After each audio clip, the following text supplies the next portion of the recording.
जी खोटा हाय हाय मत घोरी पुंढल तो त घोरी मुझी दिलड़ी लुटे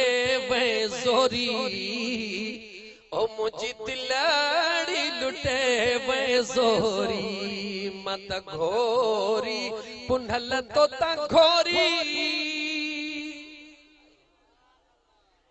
हाँ हाँ जेके इश्क लगंदो आ हजरत सिर्री सक़ती रहमतुल्लाह तआला अलैहि जे आॾो कंहिं शख्स जे अर्ज़ कयो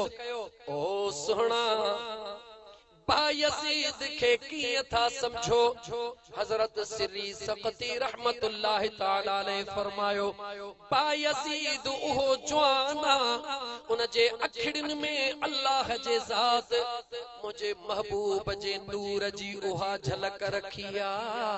जो जेको निहारी दो वींदो बायज़ीद के ॾिसंदो वींदो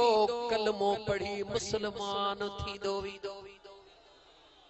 गुलाम अर्ज कयो सुना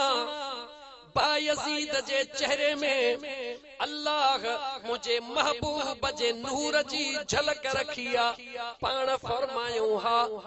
वधी करे अर्ज तो करे सुना बेअदबी मुआफ दिल में ख्याल आयो आ पाण फरमायूं बच्चा चो मुझा सोना जदे बायज़ीद जे चेहरे में अल्लाह महबूब जे नूर जी एक झलक रखिया ॾिसण बारो कलमे ते मजबूरा अबू जहल त लखे दफा मुझे महबूब के ॾिठो उन कलमो कोन पढ़ियो हजरत सिर्री सक़ती रहमतुल्लाह तआला अलैहि जलाल में अचे चवन था मुखे अल्लाह जे इज्जत जलाल जो कसम अबू जहल कदह भी मुझे मुस्तफा के ॾिठो ही कोन हुयो पाण फरमाइन था जॾहिं भी